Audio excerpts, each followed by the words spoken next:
afternoon, ladies and gentlemen, distinguished authorities, honorable speakers, and dear guests that have come across the world. Welcome to the Global Sustainable Island Summit 2025 here in Gran Canaria. It is truly a pleasure to gather today in this extraordinary setting where islands from every corner of the globe come together not only to share knowledge, but to shape the future. Over the years, the summit has grown into a truly global platform thanks to the work of island innovation, bringing together thousands of island stakeholders from across regions and sectors, and fostering meaningful collaboration that extends far beyond each edition. During the next 3 days, the summit will become a space for dialogue, collaboration, and action, bringing together leaders, policymakers, researchers, and innovators who understand that islands are not only the margins of global conversations, but at the very center of them. This year, hosting the summit in Gran Canaria carries a special meaning, because this island and the Canary Islands as a whole have long been committed to advancing sustainability not only as a necessity, but as a shared responsibility and an opportunity of transformation. In particular, Gran Canaria has been steadily positioning itself as a benchmark in areas such as renewable energy, ecological transition, and sustainable territorial development, thanks in large part to the vision and leadership of its institutions. Buenas tardes a todas y a todos, autoridades, ponentes y a todos los que nos acompañan desde distintos lugares del mundo. Bienvenidos al Global Sustainable Island Summit 2026 aquí en Gran Canaria. Es un placer estar hoy en este entorno único donde islas de todo el mundo se reúnen no solo para compartir conocimiento, sino también para construir futuro. A lo largo de estos años, este summit se ha convertido en una plataforma global de referencia gracias al impulso de Island Innovation, conectando a miles de actores del ámbito insular y generando colaboraciones que van mucho más allá de cada edición. Durante los próximos 3 días, este summit, este congreso, será un espacio de diálogo, de colaboración y sobre todo de acción. Un punto de encuentro para líderes, instituciones, investigadores e innovadores que saben que las islas no están en los márgenes, sino en el centro de las grandes conversaciones globales. Este año, además, celebrarlo en Gran Canaria tiene un significado muy especial, porque esta isla y el conjunto del archipiélago llevan años avanzando con determinación en sostenibilidad, entendida no solo como una necesidad, sino como una oportunidad de transformación. Gran Canaria, en particular, se ha consolidado como referente en energías renovables, transición ecológica y desarrollo sostenible gracias al compromiso y la visión de sus instituciones. Today's opening ceremony will guide us through different perspectives from local leadership to global cooperation, highlighting the essential role islands play in addressing climate change and accelerating the energy transition. Hoy esta ceremonia de apertura nos llevará desde la perspectiva local hasta la cooperación global, poniendo en valor el papel clave que juegan las islas en la acción climática y la transición energética. Let us begin. Comenzamos. It is my honor to introduce our first speaker, the President of the Cabildo de Gran Canaria, a strong advocate for sustainability and the driving force behind the island's environmental and energy transition strategies. Please join me in welcoming the Honorable Antonio Morales. Presidente.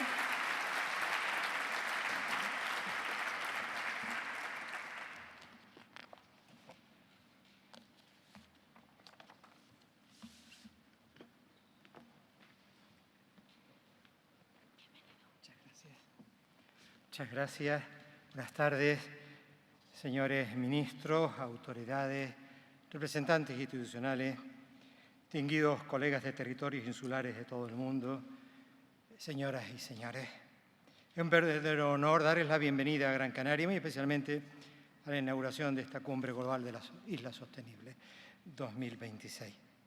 Permítame comenzar agradeciendo el trabajo de Island Innovation, impulsadora de este encuentro, así como la implicación de INFECAR, de la Consejería de Medio Ambiente, Clima, Energía y Conocimiento del Cabildo de Gran Canaria, de los patrocinadores y todas las entidades colaboradoras que han hecho posible que hoy estemos aquí. A lo largo de la historia, las islas han sido mucho más que territorio, han sido refugio, frontera y promesa. Han sido en la literatura el espacio donde imaginar otros mundos posibles. Desde la utopía de Tomás Moro hasta las aventuras de la Isla del Tesoro, las islas han representado ese lugar donde lo conocido termina y comienza lo posible. Hoy esa intuición literaria se ha convertido en una realidad política porque las islas ya no son solo espacios donde imaginar el futuro, sino territorios donde ese futuro se está construyendo. El poeta canario Arturo Macanti escribió que el horizonte es nuestra medida. Y quienes vivimos en islas sabemos bien lo que eso significa. Vivimos en territorios condicionados por límites físicos, por la distancia y por la dependencia, pero también por una relación constante con el horizonte, con la necesidad de mirar más allá. Como señaló el Nobel caribeño Terence Walcott, el mar es historia. Y en nuestras islas el mar es historia, pero también es presente y sobre todo es futuro. Durante demasiado tiempo las islas han sido percibidas como territorios periféricos aislados o vulnerables. Sin embargo, hoy sabemos que esa mirada es incompleta. Las islas no estamos en el margen del cambio, estamos en su primera línea. Representamos apenas en torno entre el 1 y el 2% de la población mundial, pero concentramos algunos de los mayores desafíos del planeta en términos de vulnerabilidad climática, dependencia energética y limitación de recursos. Y precisamente por eso este encuentro adquiere todo su sentido. Durante estos días, en el marco de este foro, vamos a abordar cuestiones decisivas para el presente y el futuro de nuestros territorios. La transición energética, la adaptación al cambio climático, la gestión del agua, la economía azul, la biodiversidad, la financiación de la sostenibilidad y la innovación en la gobernanza. No estamos ante un congreso convencional, sino ante un verdadero espacio de trabajo global donde las islas del mundo se reconocen entre sí, comparten experiencias y, sobre todo, construyen soluciones comunes. Lo demuestra también la diversidad de quienes hoy nos acompañan. En esta sala se encuentran representantes de más de 50 países y territorios insulares de todos los continentes, desde Tuvalu en el Pacífico hasta Jeju en Corea, desde el Caribe hasta la Macaronesia, desde África hasta Europa, pasando por América y Asia. Esta diversidad no es solo una cifra, es la mejor prueba de que las islas en cualquier parte del mundo comparten desafíos y también la voluntad de construir soluciones conjuntas. Esta diversidad no es solo una enumeración, es la mejor prueba de que las islas en cualquier parte del mundo comparten desafíos y también la voluntad de avanzar de manera decidida. Este encuentro, además, tiene una trayectoria que merece ser destacada. Esta cumbre global celebra en Gran Canaria su cuarta edición. La primera tuvo lugar en Madeira, la segunda en Prince Edward Island, en Canadá, la tercera en Saint Kitts and Nevis, 3 territorios distintos, 3 contextos diferentes, pero una misma vocación, construir un espacio global para el diálogo entre islas. A lo largo de estas ediciones, el Congreso ha ido abordando algunos de los grandes retos estructurales de los territorios insulares. Se han tratado cuestiones clave como la transición energética en sistemas aislados, el desarrollo de energías renovables y almacenamiento, la descarbonización de las economías insulares y la seguridad energética. También han ocupado un lugar central la adaptación al cambio climático, la gestión del agua, la resiliencia frente a fenómenos extremos y la protección de los ecosistemas, especialmente en entornos costeros y marinos. La economía azul, el turismo sostenible, la economía circular, la diversificación económica han sido igualmente ejes fundamentales junto con la financiación de la transición, la gobernanza multinivel y la innovación tecnológica. En definitiva, la Cumbre Global de Islas Sostenibles ha ido construyendo, edición tras edición, una visión compartida, la de unas islas que no solo afrontan desafíos, sino que lideran respuestas. Porque aunque estemos en distintos océanos, compartimos una misma realidad. Compartimos las dependencias energéticas que en muchos casos supera el 80% de combustibles fósiles importados. Compartimos la vulnerabilidad frente al cambio climático con buena parte de nuestras poblaciones e infraestructuras situadas en zonas costeras. Compartimos la presión sobre el territorio, la escasez de recursos hídricos y economía que en muchos casos depende de sectores sensibles como el turismo. Pero también compartimos algo esencial, la capacidad de adaptarnos, de innovar y de anticiparnos. Hay además una paradoja que merece ser destacada. A pesar de su tamaño, los territorios insulares han desempeñado un papel decisivo en la agenda climática global, situando el cambio climático en el centro del debate internacional y elevando la ambición de los acuerdos. Cuando una isla habla de cambio climático, no habla desde la teoría, habla desde la experiencia.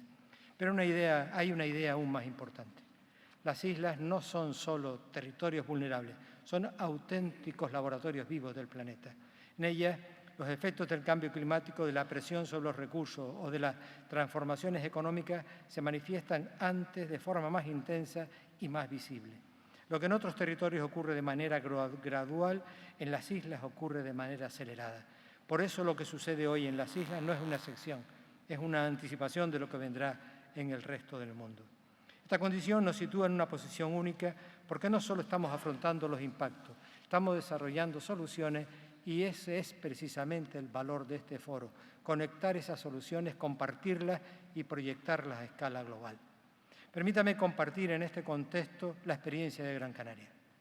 Hace una década tomamos una decisión política clara, entender la transición energética no solo como un reto técnico, sino como una cuestión de soberanía energética y alimentaria y seguridad hídrica. Esa visión se concretó en un modelo que hoy guía nuestra acción pública, Gran Canaria Ecoisla. 10 años después, ese modelo está dando resultados. Hemos multiplicado por más de 3 nuestra potencia instalada en energías renovables y hoy concentramos una parte muy significativa de la generación renovable del archipiélago. Hemos avanzado hacia un modelo más eficiente, desacoplando el crecimiento económico del aumento del consumo energético, lo que representa uno de los cambios estructurales más importantes que puede afrontar un territorio. Hemos impulsado comunidades energéticas que sitúan a la ciudadanía en el centro del sistema, favoreciendo un modelo más democrático y distribuido. Estamos desarrollando infraestructuras estratégicas de almacenamiento energético, como el proyecto del Salto de Chira, que muchos de ustedes visitaron esta mañana y que es clave para integrar energías renovables en un sistema insular. Hemos desplegado una red de recarga para movilidad eléctrica en toda la isla y estamos apostando por nuevos vectores energéticos como la geotermia o el hidrógeno verde. Pero esta transformación no se limita al ámbito energético. Estamos redefiniendo nuestro modelo económico desde una perspectiva insular. Hemos desarrollado una estrategia de economía circular orientada a reducir nuestra dependencia exterior, optimizar el uso de los recursos y generar nuevas oportunidades. En este marco hemos impulsado junto a la Universidad de Las Palmas de Gran Canaria un programa formativo específico en economía circular para territorios insulares con vocación internacional. Esta visión conecta directamente con el turismo sostenible. Territorios como el nuestro, el reto no es reducir el turismo, sino transformarlo en un modelo más resiliente, más eficiente, más integrado en el territorio, capaz de generar valor sin comprometer los recursos que lo sostienen. El futuro del turismo en las islas pasa por evolucionar hacia modelos regenerativos adaptados a los límites físicos del territorio. Por ello desarrollamos proyectos como Más Dunas o Impulsa Más Palomas, que algunos de ustedes pudieron conocer en la visita guiada por las dunas de Más Palomas. Y junto a ello, estamos impulsando de forma decidida la economía azul como uno de los grandes vectores de futuro. El mar no es solo un límite, es una oportunidad. En Gran Canaria estamos desarrollando proyectos vinculados al hidrógeno verde en entornos portuarios, a la descarbonización del transporte marítimo y a nuevas cadenas de valor asociadas al océano. En este camino, iniciativas como GSIS Gran Canaria representan un paso más. GSIS es la expresión de una visión, convertir la isla en un espacio de experimentación real donde integrar economía circular, bioeconomía, innovación y sostenibilidad. Pero también sabemos que no basta con mitigar. El cambio climático ya está aquí, por eso hemos situado la adaptación en el centro de nuestras políticas públicas y elaboramos una estrategia de adaptación y mitigación. La semana pasada dimos un paso decisivo en esta dirección con la adjudicación del sistema Alertagran 5, un sistema inteligente de alerta temprana ante inundaciones con una inversión superior a 1,2 millones de euros que nos permitirá anticiparnos a episodios de riesgo y mejorar la capacidad de respuesta de los servicios públicos.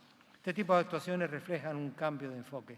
Estamos pasando de una lógica reactiva a una lógica de anticipación, utilizando datos, tecnología e inteligencia pública para proteger mejor a la ciudadanía y al territorio. porque si algo define este momento es que los retos son globales, las soluciones también deben serlo. Las islas no somos el problema de la transición global, somos parte de la solución. Somos territorios donde los desafíos aparecen antes, pero también las soluciones se desarrollan antes. Este foro es mucho más que un espacio de debate. Es una plataforma para construir alianzas entre territorios que comparten no solo desafíos, sino también ambición y compromiso. Permítanme, para finalizar, compartir una reflexión. Durante mucho tiempo, la insularidad se ha entendido principalmente como una desventaja. Hoy sabemos que también es una ventaja estratégica, porque lo que estamos demostrando es que la insularidad no solo genera dificultades, sino también capacidades. Capacidades para innovar, para adaptarnos más rápido, para gestionar mejor nuestros recursos, para anticipar escenarios que después se reproducen en otros territorios. Las islas no son solo espacios vulnerables, son espacios estratégicos y por eso lo que hagamos aquí importa mucho. Señoras y señores, les invito a aprovechar estos días para dialogar, compartir, construir juntos. Con este espíritu de colaboración y compromiso, tengo el honor de declarar oficialmente inaugurado la Cumbre Global de Islas Sostenibles 2026. Muchísimas gracias.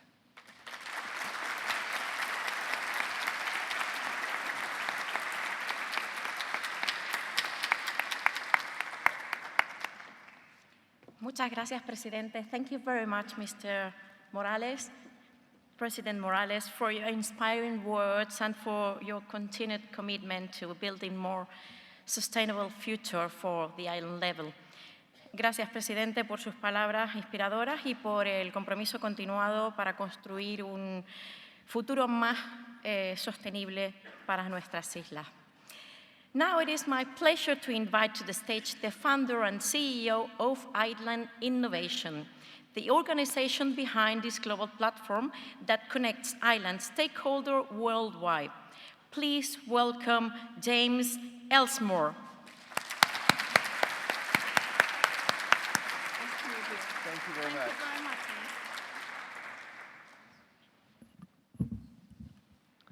Buenas tardes. Thank you so much for having us here in beautiful Gran Canaria.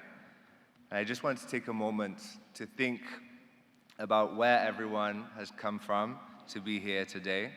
I know some of you maybe didn't have to drive very far, but some of you took 2 or 3 days to travel here, and we really appreciate that effort, from the Marshall Islands to Tierra del Fuego and the Torres Straits, from Cabo Verde to Galapagos and Okinawa, from Mauritius to Vancouver Island. In this room right now, we have government officials with the authority to change policies. There are businesses with the resources and the appetite to invest. There are researchers who study these challenges and community organizations who live them every day. And many of you, of course, as islanders, fall into multiple of those categories. So this is a rare gathering in that sense, because getting this combination of people from different sectors and different perspectives from all over the world, it doesn't happen by accident, and we should not take that for granted. The word island really covers an extraordinary range of human realities and diversity, as we've heard. Some of the wealthiest places on Earth and some of the most resource-constrained. Some have governed themselves for centuries, and some are administered from capitals far away that rarely pay much attention. So those profound differences are not superficial. They really shape everything about what it means about sustainable development in practice. And it would really be a mistake to treat all of these different places as essentially the same or with the same solution that can solve all these problems. There are many, many differences. But one of the things that we really want to resist is the temptation to produce generic answers to these specific questions. But despite that diversity between the many different places, there is something very profound, very real, that connects everybody attending this event. And it's worth taking this idea of islandness very seriously, because it's the reason why a gathering like the Global Sustainable Island Summit is so necessary. Islands are bounded. You know where you start and you finish. That sounds very simple, but it has very profound consequences for how you govern, manage resources, how you think about waste and energy and water, etc. This boundary is real, even when the connections beyond it are too. So it really changes the relationship with the systems that we're working with in a way that many mainland communities would never really have to deal with. So islands deal with this scale in their different ways, and small populations often mean, in some cases, the same person might be doing 2, 3, 4 jobs or wearing many different hats. It's these kind of informal networks in many islands and personal relationships that carry enormous weight in how decisions get made in practice, regardless of what technically the official process says. Another thing is that islands are exposed to weather, to sea, to climate change, and of course the volatility of global supply chains and external events, as we've seen in the last few months. So when shipping costs go up or oil prices spike, island communities are the first in the world to feel that. When a disaster strikes, there's often no neighboring region that can absorb that shock. So that's to say that these shared conditions that islands have, despite their many differences, are not something that we can ignore. And by working together in this kind of opportunity, by sharing these conditions, there is something very powerful that we can take away. Because islands are bounded and exposed, many islands have rarely had the luxury of treating these challenges as separate. And the president commented that islandness can be seen as an advantage. I could not agree more. That's a really powerful way to look at this. Thinking about all of these challenges in a systems way, energy affects water, water affects agriculture, agriculture affects biodiversity, biodiversity affects tourism. That's really the essence of all the different players that we want to bring together at the Global Sustainable Island Summit. And it's precisely why island communities so often instinctively understand that you cannot just solve one of these challenges without touching all the others. So in many of the areas that matter most right now globally, renewables, circular economy, community governance, marine resource management, islands are at the forefront of finding solutions and really leading. And so the question there is whether the knowledge that they've generated stays there on one island or has the opportunity to be shared, be replicated, be adapted to different contexts. So that's the idea, that's the heart of island innovation, the work that we do with our team and this summit. Not that any one island has solved every problem or has all the answers. There's certainly not a model anywhere in the world. I'm often asked this, which island has solved everything? And I wish I had the answer for that, but it's not the case. But many islands have done extremely well in certain sectors, and that's what we're here to share. There's a principle that islands can learn from each other, that there is something that we really believe deeply, and it's also something that evidence supports strongly. When a small island in the Pacific develops a workable approach for marine spatial planning, that knowledge can be relevant to a community in the Caribbean. Even though the oceans are different, the governance structures are different, the cultures are different, the underlying logic of how do you manage a shared resource with limited enforcement capacity, high community stakes, is the same. When an overseas territory figures out how to finance its energy transition without access to the instruments that sovereign nations can use, that problem solving is directly useful for other subnational jurisdictions facing the same structural constraints. So these transfers are never simple. There are many political, social, geographical boundaries that get in the way of sharing that information, but it really requires translation, adaptation, local knowledge to make those solutions spread. So island solutions adapted by islanders for island contexts. Our role as island innovation is really to make sure that those solutions don't stay isolated, but can connect, travel, get implemented in different places. And I want to reiterate also, not only in this room do we have representatives of many different islands, but we have different sectors. So we have many people from government, local, regional, national. We have the private sector, businesses that are operating in different island contexts. We have academic and research institutions, people who are studying what's working and what's not working. And we have civil societies, community organizations, NGOs, advocates. Real sustainable development happens when all four of these groups, like to say, use the phrase, the quadruple helix, work together. It's not necessarily that they agree on everything, but they need to collaborate. And so that's also built into the design of this summit, bringing together those four different groups to understand each other, collaborate, and move forward. I challenge all of you to deliberately take a moment to talk to a researcher whose work you might not fully understand. Talk to a business that might be looking for a reason to be part of the solution, or a government official that's looking to move things on their own island. So that's what the next 3 days is really about. And none of this would have happened without all the many, many people who have worked together over the last year to make this possible. So first, I really want to express a great gratitude to the Cabildo of Gran Canaria, and particularly to President Morales and the Consejero Raul Garcia Brink for their partnership, for bringing the summit here, and also to recognize that Gran Canaria is not just a conference location, but it's a great example for everything that we've been discussing.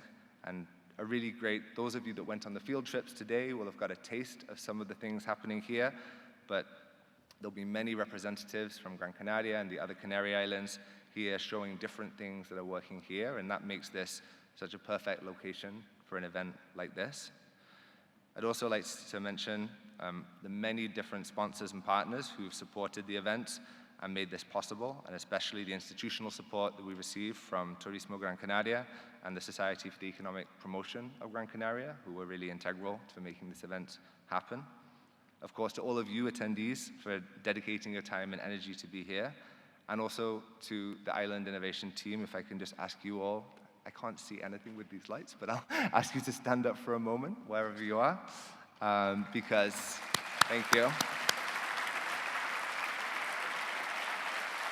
There we go, we have some lights. Thank you. Some more people at the back as well, but the Island Innovation team, we're a small organization, we're all working remotely, many of our team are living and working on different islands in different parts of the world, collaborating. We have team members in the Caribbean, in Europe, in Asia, in Latin America, so fully remote, and once a year we come together for an event like this, which is obviously a really special occasion, and many of you have been in touch with them over the last months to coordinate logistics and different details, so I really want to acknowledge all the hard effort that's been put by the team who are here in person and the others who are supporting virtually. So thank you. Looking forward to a fantastic 3 days and a productive Global Sustainable Island Summit.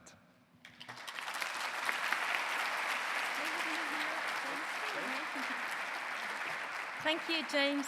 Thank you very much for your leadership and also for bringing together again this global community, this global island community together once again. Now I would like, please, Mr. Morales, come to the stage. Venga, por favor, al escenario de nuevo, porque vamos a dar la bienvenida a el representante que acogió la última edición de Island Innovation, de Global Island Innovation Summit, y para ello me gustaría que ambos estuvieran. I would like both of them welcome the next speaker. Our next speaker represents the previous host of the summit and symbolizes the community and collaboration between island territories. Please welcome the Minister of Energy of Saint Kitts and Nevis, the Honorable Conris Maynard.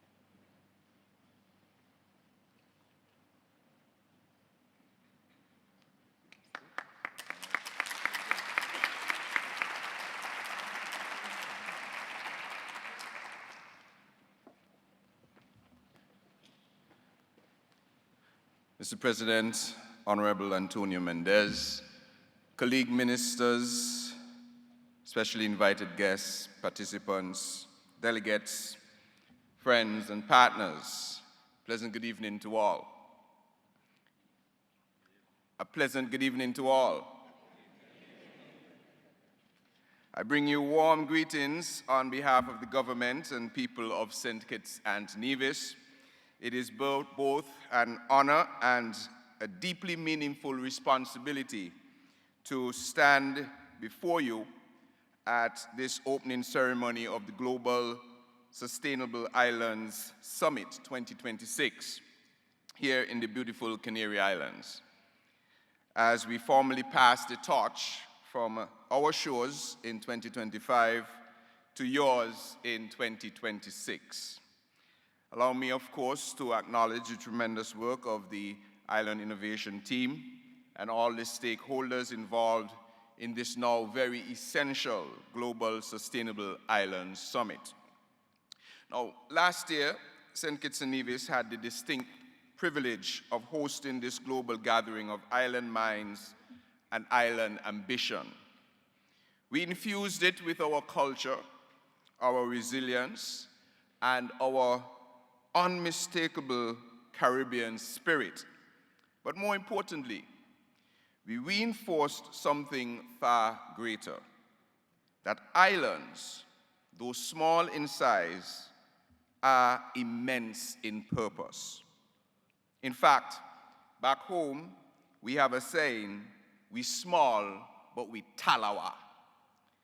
That means that we are small, but can accomplish big things.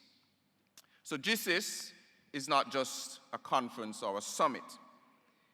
It is a necessary space, a space where islands can speak with clarity, not as afterthoughts in global discussions, but as architects of solutions. A space where our shared vulnerabilities, rising seas, economic shocks, energy dependence, are transformed into shared strategies for resilience, innovation, and leadership. And that necessity has only grown more urgent. We are living in a time when the geopolitical balance continues to shift, often pushing the unique realities and realities of small island developing states further into the margins. Yet we know from lived experience that islands are not peripheral to the global story. We are central to it. We are on the front lines of climate change, yes, but we are also on the front lines of climate action. So I take this moment to commend again Island Innovation and all the partners who have sustained this platform.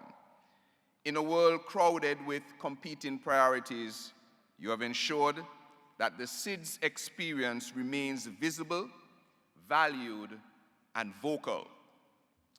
To the government and people of Gran Canaria, I extend heartfelt congratulations as you assume the stewardship of this summit. There is a natural alignment between your islands and ours, bound not only by geography, but by a shared determination to thrive sustainably. We have every confidence that you will elevate this summit even further and continue to strengthen this global community of islands.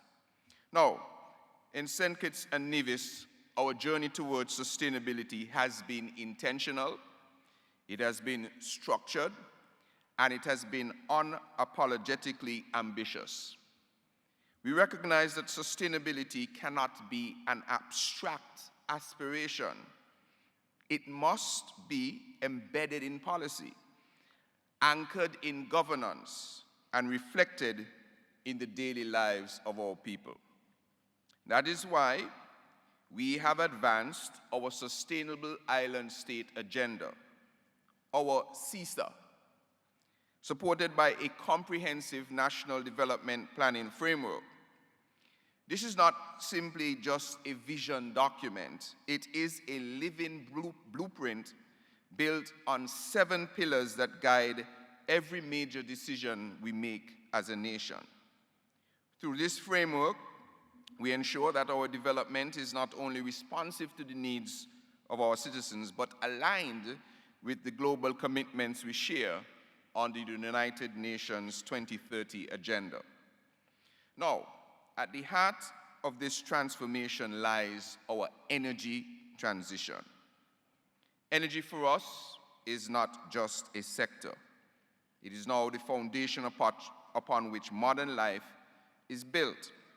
For too long, our islands have been dependent on imported fossil fuels, leaving us vulnerable to price volatility and external shocks. That paradigm must change, and in Saint Kitts and Nevis, it is changing. Saint Kitts and Nevis, if you do not know, is the smallest independent nation in the Western Hemisphere, with only about 52,000 people and only about 102 square miles between the two islands. Thus, we are immensely proud to share that our national utility, SCELEC, has recently launched a request for proposals for a 50-megawatt solar photovoltaic project paired with a 30.5 megawatt-hour battery energy storage system for an island that presently has a baseload of 40 megawatts. This initiative is being advanced with the support of transaction advisors Castalia, alongside respected industry partners, including GEED, ILF, consulting engineers, and merchant law. Together, they are helping to ensure that this project is structured to the highest international standards, it is transparent, competitive, and capable of delivering long-term value for our people. But we're not stopping there. We are preparing to launch 2 transformative initiatives on April 30th when I get back: Solarize and Drive. Solarize is designed to democratize access to renewable energy, empowering households and businesses to participate directly in the clean energy transition. Drive, on the other hand, accelerates the shift to electric mobility, reducing emissions while modernizing our transportation systems. Together, these initiatives represent more than just policy. They represent opportunity. Opportunity for our citizens to own a piece of the transition. Opportunity for innovation, for investment, and for a new economic frontier grounded in sustainability. Now, and perhaps most excitingly, we have taken decisive steps to unlock one of our greatest natural assets, geothermal energy. On the island of Nevis, we have just signed a landmark drilling contract with Iceland Drilling to advance the development of geothermal production and reinjection wells. We understand that the resource could be as much as 1,000 gigawatts, but if we are conservative and we only even go after 100 megawatts, this will completely transform our island economy. This is a bold step toward baseload renewable energy, clean, reliable, and capable of transforming not just our energy sector, but our entire economy. Another critical component of our sustainable island state agenda is water. I am also the Minister of Water. Our motto back home is water is life and every drop counts. Water is life and every drop counts. In Saint Kitts and Nevis, water security has become one of the clearest tests of our resilience and resolve. Over the past decade, we have experienced an approximate 20% reduction in rainfall, placing increasing strain on already limited freshwater resources. Today, in fact, we are formally classified by the UN as a water-scarce nation, an undeniable signal of the urgency we face. Yet, rather than retreat in the face of this reality, we have responded with deliberate policy, strategic investment, and a firm commitment to safeguarding this most essential resource under our Sustainable Island State Agenda, CISA. The results, even at this early stage, have been transformative. In just 3 years under this administration, we have increased access to 24-hour water supply from below 25% of the households to nearly 70% of the households. This is more than just a statistic. It represents improved quality of life, strengthened public health, and enhanced economic stability for our people. It demonstrates that even in conditions of scarcity, progress is possible when sustainability is embedded into national planning and when we act with urgency, innovation, and purpose. So, it is our firm belief that the future of islands lies not in limitation, but in leadership. We are uniquely positioned to be living laboratories, places where innovation can be tested, refined, and scaled. Our size allows us to move quickly. Our communities allow us to move together, and our challenges compel us to move boldly. But none of us can do this alone. The strength of GSIS lies in its ability to bring all of us here together, to share knowledge, to build partnerships, and to amplify our collective voice.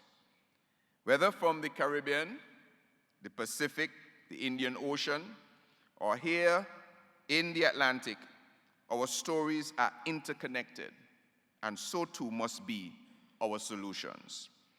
As we hand over this summit to Gran Canaria, we do so with pride, with confidence, and with a sense of shared purpose. Confidence in what lies ahead, pride in what we have achieved together, and an unshakable belief that islands will not merely adapt to the future, we will help to define it. Let this summit be more than a gathering. Let it be a catalyst. Let it be a reaffirmation that sustainability is not a distant goal, but a present responsibility. And let it remind the world that when islands come together, we do not whisper, we lead. I thank you, and I wish you a productive, inspiring, and transformative summit.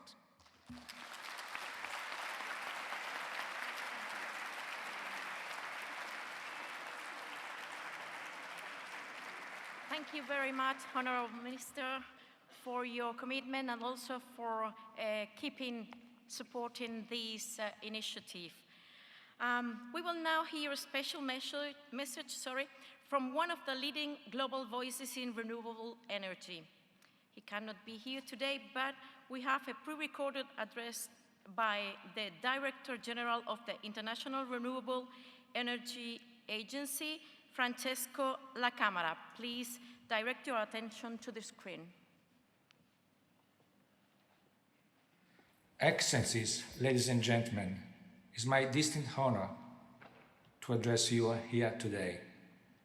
While I regret that I am unable to join you in person, allow me to begin by expressing my sincere appreciation to Cabildo de Gran Canaria and Island Innovation for the invitation to address the Global Sustainable Island Summit 2026 and for their leadership in convening this critical dialogue. This summit is extremely relevant for small island developing states and island economies in today's context of increasing global uncertainty. This is not just a climate conversation. It is about economic resilience and energy security. Continued climate catastrophes, energy price volatility, and evolving geopolitical dynamics reinforce the importance of our collective efforts and the central role of renewables in ensuring competitiveness, resilience, and energy security. Recent development has reinforced this reality. Disruption to supply routes and infrastructure are driving price volatility with triple ripple effects across transport, food system, and the wider economy. For island economies, heavily reliant on important fuels, this impact are even more severe. In response to the ongoing crisis in the Middle East, ARENA released a policy advisor brief this month.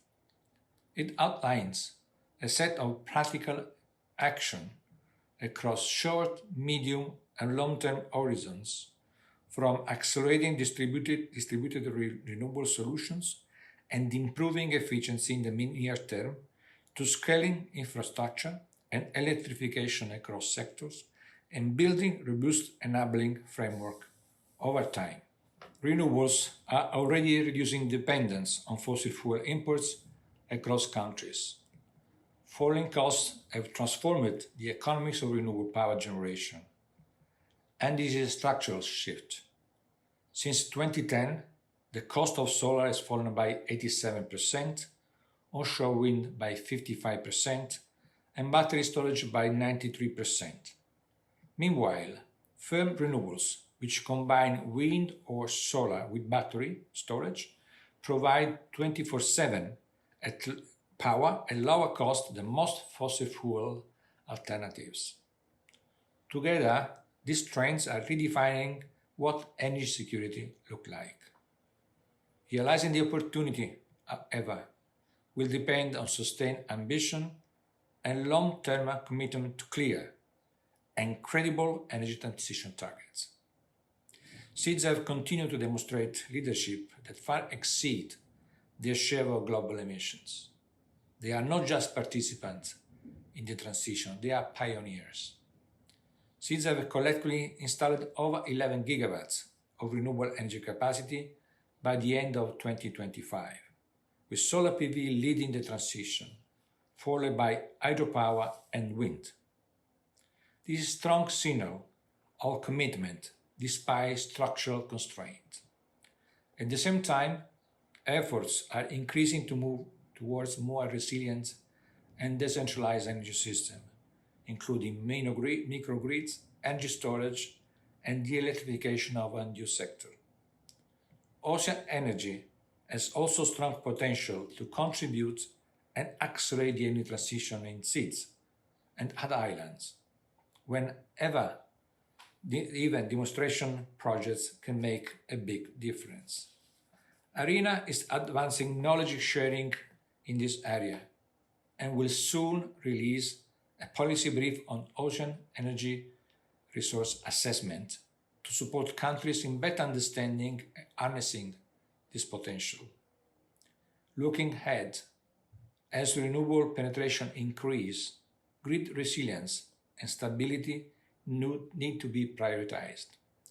This is the next frontier for highland systems. At ARENA, we are supporting our membership through a dedicated grid modernization toolkit for SEEDS, helping utilities and policymakers integrate high share of variable renewables, strengthen grid flexibility and reliability, and plan investment in a more coordinated and cost-effective way, including through practical tools and technical assistance. We are also expanding our work on electrification strategies for SEEDS and the role of artificial intelligence in highland grids. ARENA has also been helping SEEDS in strengthening the energy component of their revised NDCs to ensure that they are both ambitious and implementable.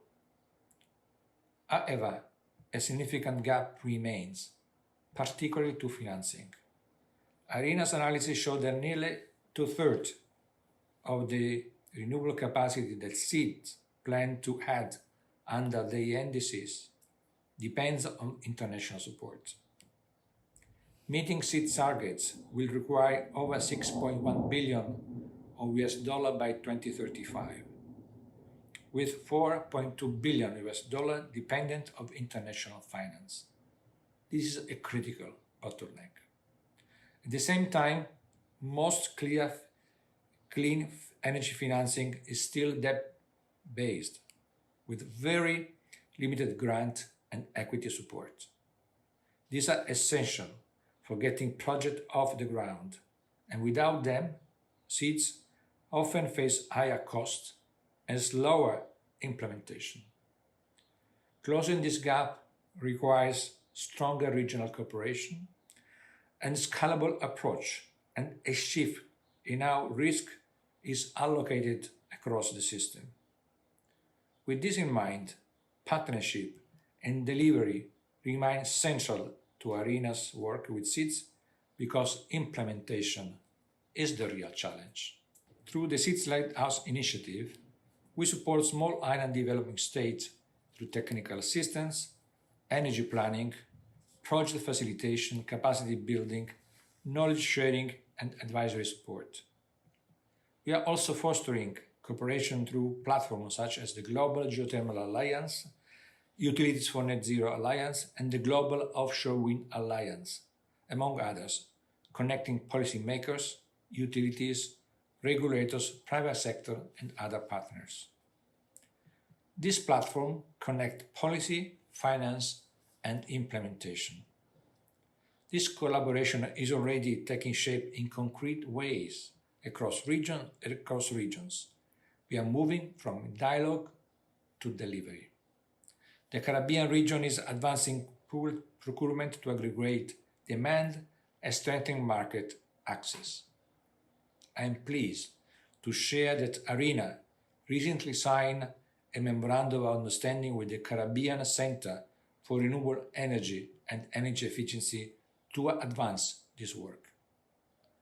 As a part of our partnership with the Indian Ocean Rim Association, we are concluding a webinar series on ocean energy next week and in the coming weeks in the Pacific. We will actually contribute to the upcoming regional ministerial to support the next phase of energy transition efforts in the region. Finally, none of this can be achieved without strong human capacity and institutional systems. Under the UE consensus, governments committed to triple installed renewable capacity and doubling energy efficiency by 2030, which will require a workforce equipped with the right skill across the entire value chain. Through ARENA's call to action on skilling for the energy transition, we are strengthening cooperation to develop the skills and training needed for a just and inclusive transition, supporting up to 30 million renewables energy jobs by 2030. Seeds understand better than anyone that energy security and sustainable development can only be achieved through renewables, and that this transition is not a choice, it's a necessity. In closing, I invite all partners to join us in accelerating these efforts through stronger collaboration, smarter financing, and sustained investment in people, projects, and tailored solution for islands. Thank you, and I wish a productive and successful forum.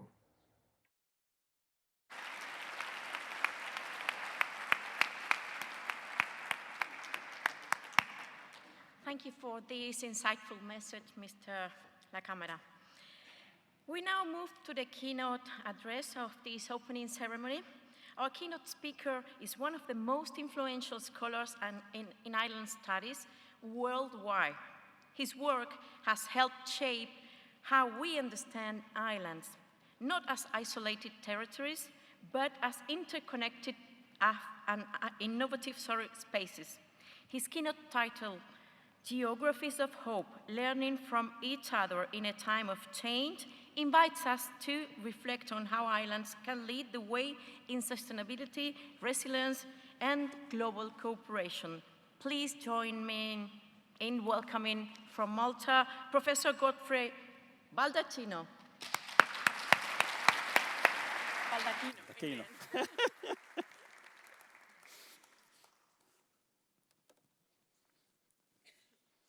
Good afternoon, everyone. Buenos tardes a todos. It's a pleasure to be here, and I'm delighted to be able to share a few words with you.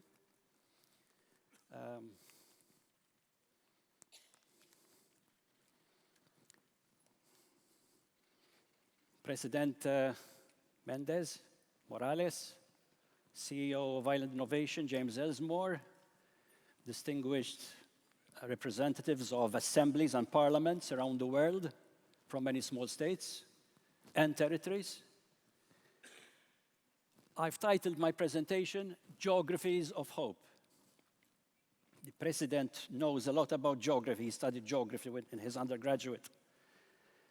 And Mr. Elsmore has already reminded us of how some of us have had to travel quite a distance to get here, from an island to another, right? But hold on a moment. How many of you have actually managed to travel from one island to another without going through a mainland? Okay, very few. And if I may say so, very often how we get to islands and how we treat islands, how we think about islands, tends to go through the same journey. We think islands, we live on islands, we research islands, we work on islands, but our mind is so often driven by ideas, principles, practices that have been tested, tried and tested, but usually in somewhat larger places, in places where there are economies of scale, in places where there is competition, in places where people can actually specialize. I think our reality is a bit different. And that's what I'm planning to talk to you today.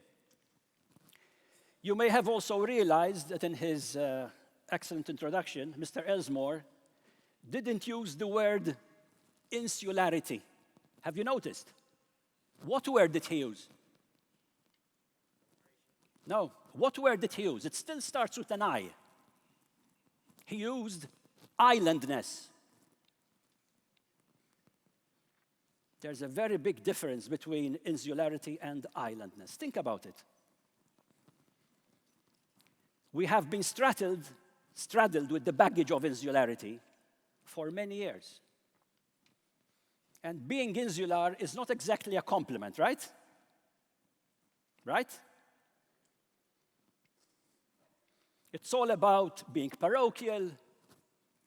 It's all about being backward. It's all about being vulnerable. And if you're insular, there's not much you can do about it. You're just victims. Islandness is different. Islandness removes the negative baggage from the word. Islandness is the condition of being an island.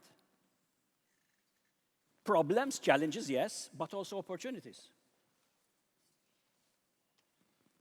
And this is, I think, the animus of this meeting here. I hope that you feel it.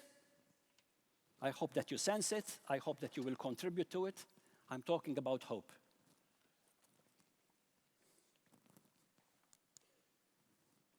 And I couldn't help starting my first slide with some Castellano, just to remind ourselves where we come from, where we are. This fantastic island that is promoting energy sovereignty, water sovereignty, and food sovereignty, and has been doing so for a number of years. Think of the way in which islands are positioned in the media, in the news. It was Greenland in January. Then it was Cuba in February. Then it was Karg in March. I wonder what the April island is going to be. These islands, our islands, they flash in the news, they grab world attention, and then the world moves on.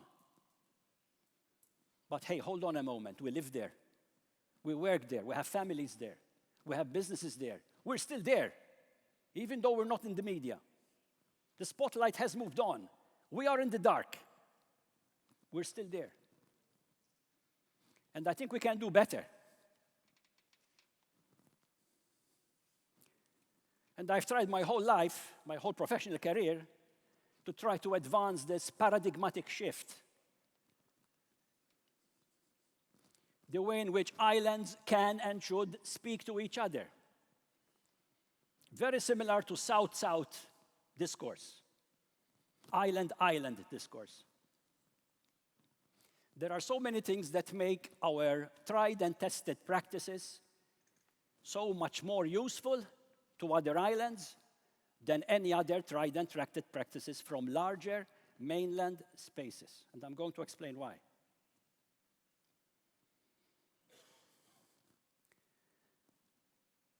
If you were to ask each and every one of us if we are peripheral and marginal, we are all at the center of our world.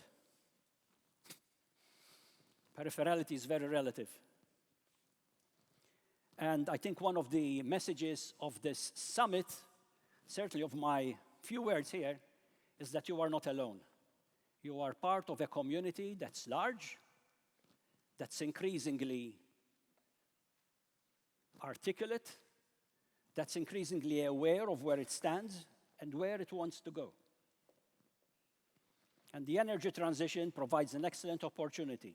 As has already been said by some of the speakers, this is an excellent opportunity to lead, not just to stop following, to lead.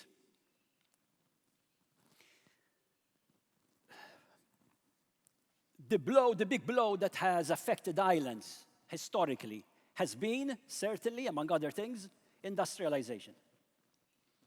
The onset of the Industrial Revolution, for most of us, displaced the center of attention, the center of gravity of our economy. It moved to larger places. It moved to larger cities. It moved to places where there was scale, where there was labor power, where there was capital.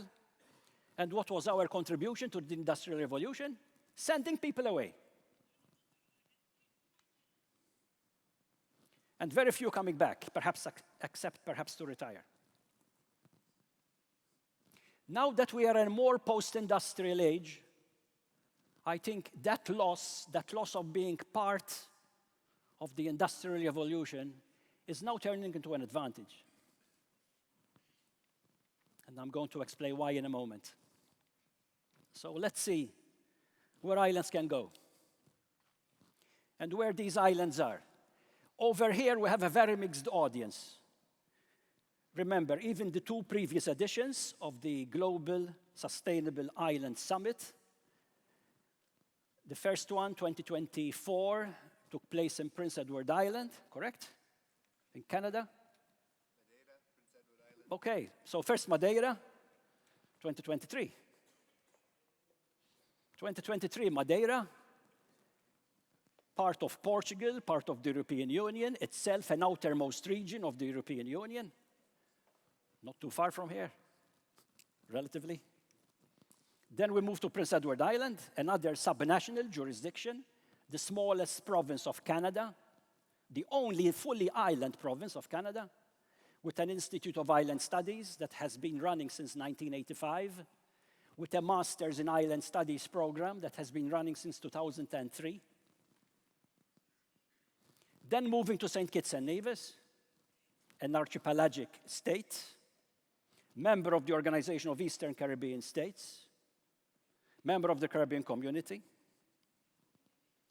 with a campus of the University of the West Indies. And finally, coming to Gran Canaria, by the way, the University of Las Palmas de Gran Canaria is a participant in a joint master's degree, Erasmus-funded joint master's degree, on the study of islands. So there are lots of things going on here. You may have already heard the prominence, of course, given to small island developing states. For those of you who are not aware of what the acronym stands for, no, it's not sudden infant death syndrome, okay? It's small island developing states. 39 of those participants, they're sovereign states, members of the UN. They have had this loose association for over 30 years. Very, very active, very, very vocal. These are countries that have recognized, of course, Saint Kitts and Nevis being one of them. These are countries that have recognized that in spite of their differences, they can get so much done when they work together, when they lobby together. Very often in sync with the Group of 77 as well at the UN, who have similar ideological orientations and interests. And these are countries that have managed to promote the sustainability agenda, certainly in relation to the UN Convention on Climate Change, the Framework Convention. And parallel to that, the UN Convention on the Law of the Sea, from which many of these island states, of course, have benefited by the extension of the territorial waters that they are now responsible for. There are other island states in the world. Not all island states are small. So there are the big 5, 6 if we include Taiwan. And then there are the other 5, 3 of which are members of the European Union: Cyprus, Ireland, and Malta, along with Iceland, that might join the EU soon, and New Zealand. Don't forget those, because they're also there, even though they're not part of the SIDS family. So this is the collection of island countries. 49, not bad.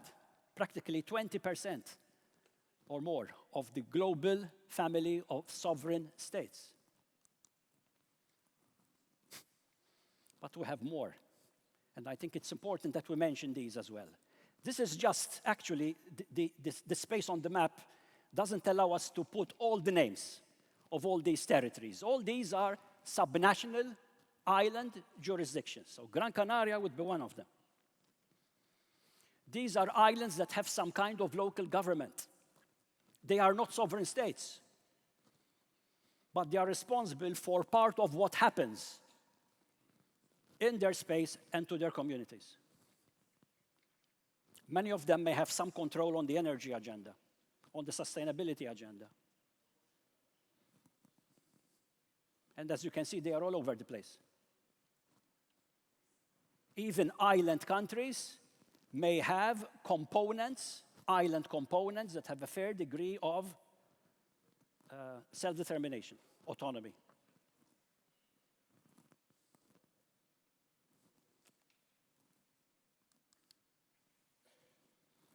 And then there's more. So 50 island countries, around 500 subnational island jurisdictions, and then another 85,000 populated islands. That's a lot. Imagine, 85,000 approximately populated islands. You're not alone. I think we should stop talking about the islands of the world and start talking about a world of islands. Because that's what we are part of.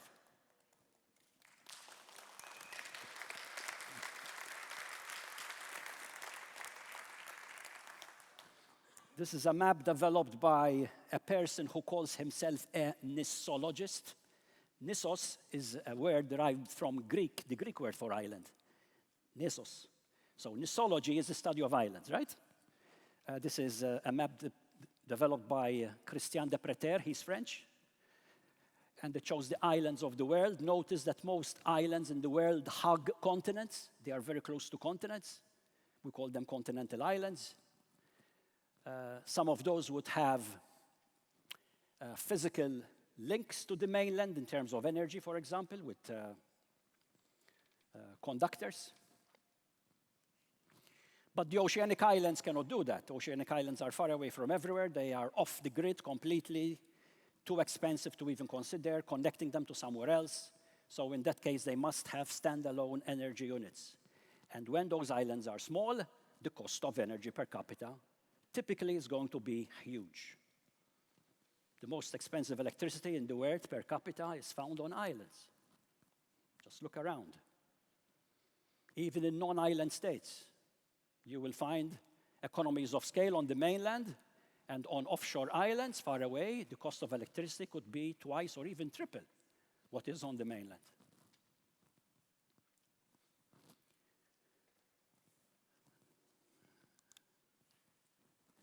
Let me tell you a little story here. It's something perhaps that you will remember after I'm finished. I hope you will, even if it's the one thing you remember of what I said. There is this story. I first read about it in this book by American political economist Peter Katzenstein. He wrote this book around 30 years ago, and he finished with this story. It's like an Aesop's fable. There are 3 characters in the story: an owl, a snake, and a frog. And the frog has a problem. The frog is trying to escape the snake. Snakes like eating frogs. And so the frog goes to the owl. The owl is a symbol of wisdom, right? The consultant par excellence. And the frog asks the owl, "Dear owl, please tell me, what do I have to do? I need to escape the snake. Because if the snake catches me, I'm dinner." And the owl has a solution, of course. "Please learn how to fly." That is the solution. If you learn how to fly, no snake is going to catch you. Thank you very much. The fee is in the mail. Now, the frog, of course, is confused. What am I to do? How do I learn how to fly? I don't think it's possible. And yet, somehow, frogs still exist. There are still frogs around. So even though snakes also exist, and presumably they are eating some frogs to survive, yet enough frogs are escaping snakes to fashion a survival strategy. It may not be very elegant because they don't fly. They can jump here and there to escape frogs, right? It may not be very elegant, but it works. It's successful. And I think we need to learn the lessons from other frogs. The owl is not necessarily very useful, or we have to find other owls that really come down to our reality and understand us better, because our reality is different. And I'm going to try to explain a few examples of how our reality is different. Let's start with the context in which we live and work. Very often, where small islands are concerned, we are gripped by these 3 dimensions. In the economic sphere, monopoly. The very, very difficult situation of having to depend on single companies, enterprises, sometimes individuals, who have the expertise to do what they do. We may be lucky enough to have them, because one is better than none. But there's no natural competition. We have to somehow work with these institutions, with these individuals, with these organizations, even though they may be gatekeepers. And some of these gatekeeping strategies may obstruct progress. I'm being very candid here. Number 2, totality. Totality speaks to the ubiquity of the political system. It is a hyper-personal system of politics. Politicians and voters are known. You cannot escape this reality. Moreover, where you have multiple islands, where you have archipelagos, you have to also manage the island dimension. Because people's identities, even political parties, may be based on separate island realities. And in every archipelago, there is a leader and there are followers, even though not everybody may agree who the leader is. I have the Azores in mind right now. And of course, in the Canaries, there is this rivalry between Gran Canaria and Tenerife, right? That is part of the characteristic of this beautiful archipelago. Thirdly, you have intimacy. So at the social level, you have this reality again of the threshold of privacy being very low. People know so much about each other. And people are rooted in connections. They're rooted in families, in genealogies. Everybody knows who somebody's father or mother is. And if you don't like all this, you have one option. go away. Exit. Somebody has edited that word exit to read exile, but exile, E-X-I-S-L-E, exile, out of the island. And then you go away and you discover that you are someone and you're just somebody's son or daughter, right? And then perhaps you might decide to come back, bringing with you contacts, networks, knowledge, capital, social capital, and seeing if it works. This is the reality we live in. There's also another reality. And this takes me straight to the energy issue. Our owl, if our owl represents mainstream economics, the advice would also have been that our economies need to industrialize, because that is assumed to be the organic transition of every economy. You start from a primary sector, farming, fishing, mining, forestry. And then you set up industries. Those contribute to urbanization. They contribute to different skills. You develop a proletariat. You develop an industrial class. And eventually you get services from that, right? That's the transition. That's why we call these economic sectors primary, secondary, tertiary. But hold on a moment. How many of our small islands have actually gone through a manufacturing phase? A few of us have dabbled with manufacturing, but usually not very successfully, or only temporarily. Our economic strength lies in services. Tourism, finance, and so many other sectors, where economies of scale don't necessarily apply. So there's a logic to this. So islands have transitioned from primary to tertiary. They have leapfrogged, our frog again. They have leapfrogged over the manufacturing phase. As a result of which, our carbon footprint is not typically associated with industrial production.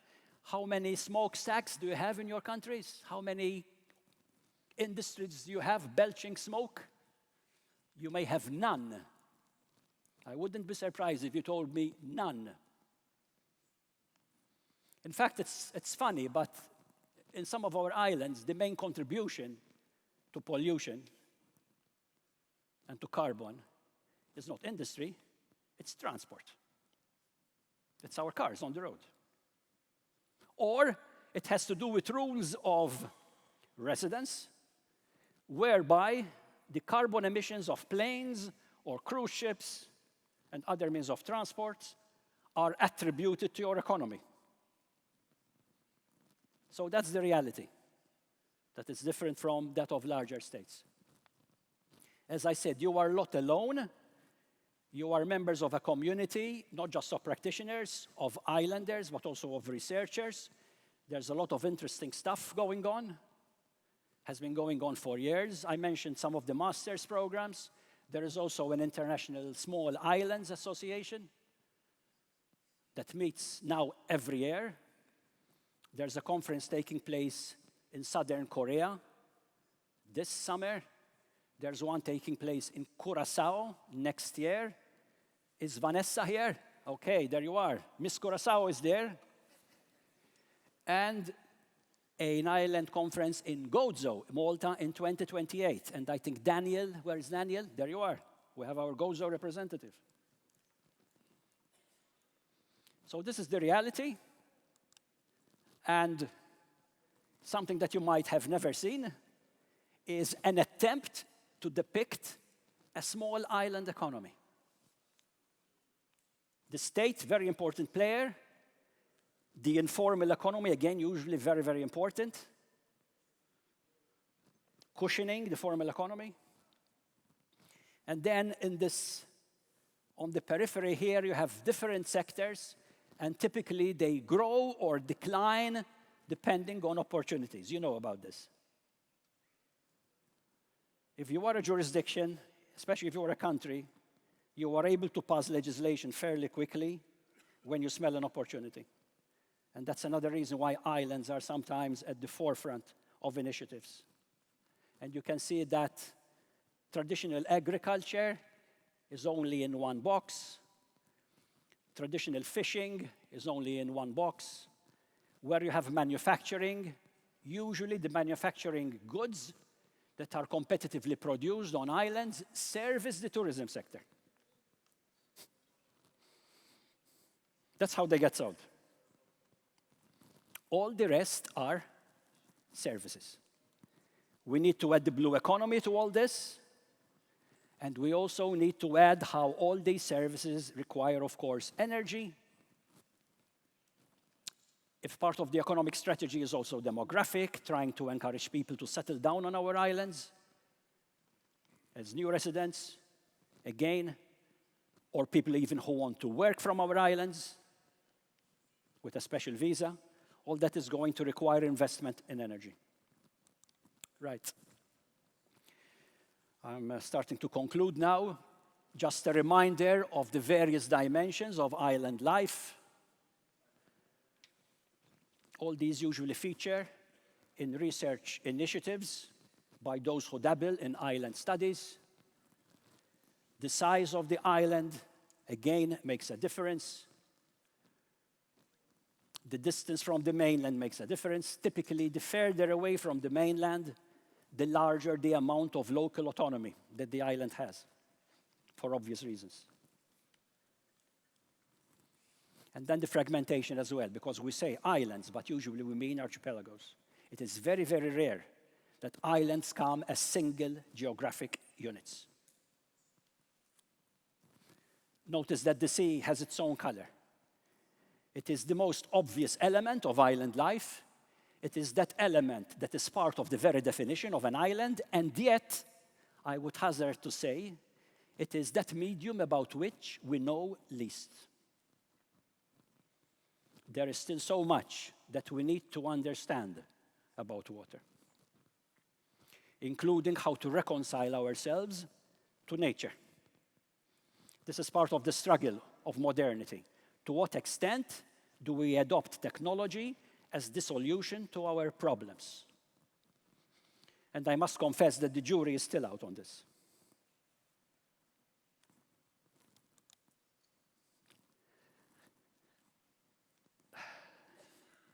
Let me start to conclude. You are all familiar with the UNESCO World Heritage List. According to my favorite AI platform, I was told that there are 1,248 places inscribed on this list at the moment. Out of those, around 200 are on islands. And of course, it makes sense, right? Islands are special, especially oceanic islands with their particular fauna and flora and evolutionary trajectories. They are really unique, beautiful places worth preserving, not just for national interests, but for the whole of humankind. Out of those 200 sites, 45 are complete islands, islands in toto. So the list doesn't just recognize special spaces on islands, it recognizes the whole island as a special place. Imagine. This is part of the richness and diversity of islands around the world. And I put on the map a few of these places. These are some of the places that attract a lot of visitors. Gulangyu, near Xiamen in China, Fujian province. Seongshan on Jeju Island, Jeju-do. Do we have anybody from Jeju here? Okay, fantastic. There you are. Mont Saint-Michel, northern France, and I'm sure we have colleagues from that part of the world, right? There. And Galapagos. I heard there's also somebody from possibly the Charles Darwin Research Center. Okay, fantastic, excellent. And of course, I don't want to offend the locals, so I added Risco Caído, which is a World Heritage Site here in Gran Canaria. It's fantastic. So we have this list, and I was wondering, perhaps it's time, I'm looking at James now, perhaps it's time that we start really populating a list of green islands or blue islands or combination of green and blue. That would be turquoise, right? Turquoise islands. Think about it, right? So that we start celebrating what we are doing, because we really need to develop an understanding of who we are, a better understanding. Let me not be too wicked. A better understanding of who we are, and try to accept much more, that we can learn so much from other islands. And I will leave you with this cartoon. I think it's self-explanatory. We should reach a situation where we prove to others that we're not down and out, that we're not sinking, that we're not poor, vulnerable natives struggling. We are alive, we are kicking. And to quote Honorable Maynard, we are small, but we can accomplish big things.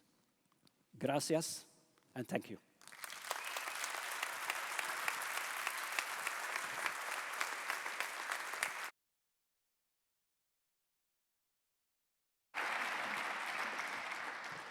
Thank you, Professor Baldacchino, not Baldacchino, I made a mistake before, for your inspiring reflections. And as we conclude this opening ceremony, one idea clearly resonates, that islands, despite their size, hold immense power to lead, to innovate, and to inspire global change. From the Caribbean to the Pacific, from the Mediterranean to the Canary Islands, we are witnessing how island territories are becoming living laboratories of sustainability, places where challenges are transformed into solutions. And here in Gran Canaria, we are proud to contribute to that shared journey. Tras la intervención del profesor Baldacchino, nos quedamos con una idea clara, que las islas, a pesar de su tamaño, tienen un enorme poder para liderar, innovar e inspirar el cambio a nivel global. Desde el Caribe hasta el Pacífico, pasando por el Mediterráneo y hasta las Islas Canarias, estamos viendo cómo los territorios insulares se convierten en verdaderos laboratorios de sostenibilidad, lugares donde los desafíos se transforman en soluciones. Y aquí en Gran Canaria nos sentimos orgullosos de formar parte de ese camino compartido. On behalf of the organizers, thank you for being part of this Global Sustainable Island Summit 2026. We hope these days ahead will be filled with meaningful conversations, new partnerships, and bold ideas. And that makes me remind one thing. Before you leave the Congress, please see the screens in the foyer. You will see QRs where you can download the app of the Global Sustainable Island Summit. There you can do your networks and use it for the program and networking with others. Okay? En nombre de la organización, gracias a todos por formar parte del Global Sustainable Island Summit 2026. Esperamos que los próximos días estén llenos de conversaciones enriquecedoras, alianzas e ideas valientes. Y bueno, eso nos lleva a recordarles que a la salida, en el vestíbulo, hay pantallas con un código QR que podrán descargar para tener la aplicación del Summit, donde podrán conseguir hacer networking con los diferentes asistentes. No me queda más que darles las gracias de nuevo y también invitarles a que nos acompañen al cóctel que celebraremos con esta jornada de inauguración en el Hotel Baobab. Nuestro personal les irá guiando, está muy cerca y allí también podrán disfrutar no solo de networking, de un cóctel, sino también de un espectáculo cultural muy interesante. I can't say more things, but thank you very much. We are now inviting all of you to join the opening ceremony cocktail and networking session that will take place in Hotel Baobab. It's quite near here. Our staff will guide you to go there. It's a couple of minutes by walk. And you will also be able to enjoy a cultural performance. A todos de nuevo, muchas gracias por estar con nosotros. To all of you, thank you very much. Nos vemos mañana. See you tomorrow.